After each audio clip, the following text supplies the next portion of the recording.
महाराष्ट्राला हादरवून टाकणारी एक भयानक घटना घडली आहे मालेगावात. एका 3.5 वर्षाच्या चिमुकलीवर अत्याचार आणि हत्या आणि या घटनेनंतर अख्खं मालेगाव पेटून उठलंय. आज मालेगावात जन आक्रोश उसळला आहे.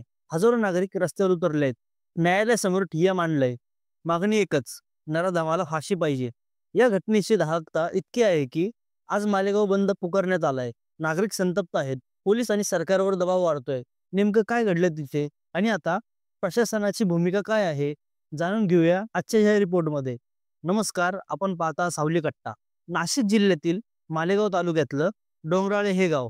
या शांत गावात 16 नोव्हेंबरला एक काळजाचा थरकाप उडवणारी घटना घडली. अंगणात खेळणाऱ्या एका 3 वर्षाच्या मुलीला आरोपी रवींद्र खैरनारने चॉकलेटचं आमिष दाखवून पळून नेलं.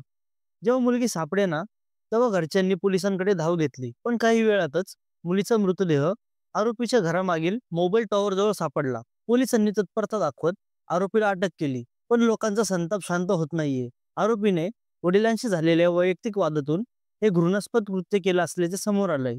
आज मालेगाव पूर्णपणे ठप्प आहे. हजारो नागरिक, सामाजिक संघटना, राजकीय पक्ष रस्त्यावर उतरले आहेत. कॅम्प परिसर, मोसम पूल आणि मुख्य म्हणजे न्यायालयासमोर अभूतपूर्व गर्दी जमली आहे. Justice for the child, only death penalty अशा घोषणांनी परिसर दणाणून गेला. संतप्त जमावाने न्यायालयाचे गेट तोडून आत शिरकाव करण्याचा प्रयत्न केला होता. तेव्हा परिस्थिती चिघळली. पोलिसांनी खूप समजूत काढली, पण गर्दी ऐकण्याच्या मनस्थितीत नव्हती.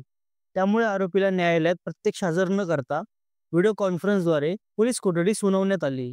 जमावाचा रोष इतका तीव्र होता की पोलिसांना बळाचा वापर करावा लागला व सौम्य लाठीचार्ज झाला. या गंभीर घटनेनंतर राजकीय आणि प्रशासकीय हालचालींना वेग आलाय. राज्याचे मंत्री गिरीश महाजन आणि दादा भुसे यांनी पीडित कुटुंबाची भेट घेतली. महाजन यांनी आश्वासन दिलं की हा खटला फास्ट ट्रॅक कोर्टात चालवला जाईल आणि नामांकित वकिलांची नियुक्ती केली जाईल. पीडित कुटुंबीय आणि मालेगावकरांची मागणी एकच आहे, आरोपीला तात्काळ फाशीची शिक्षा व्हावी, जेणेकरून भविष्यात असं कृत्य करण्याची कोणाची हिंमत होणार नाही. एका चिमुकल्याच्या न्याय व्यवस्थेसाठी आज मालेगाव एकवटलंय. हा केवळ मालेगावचा प्रश्न नाही, तर संपूर्ण महाराष्ट्रातील महिला आणि बालकांच्या सुरक्षेचा प्रश्न आहे. प्रशासनाने दिलेली आश्वासनं पूर्ण होतील का? आरोपीला लवकर शिक्षा मिळेल का? हे एक प्रश्नचिन्हच आहे. तुमच्या या घटनेबद्दल काय मत आहे? कमेंट बॉक्समध्ये नक्की सांगा. हा व्हिडिओ जास्तीत जास्त लोकांपर्यंत शेअर करा, जेणेकरून पीडित कुटुंबाला न्याय मिळवण्यासाठी आपला आवाज सरकारपर्यंत पोहोचेल.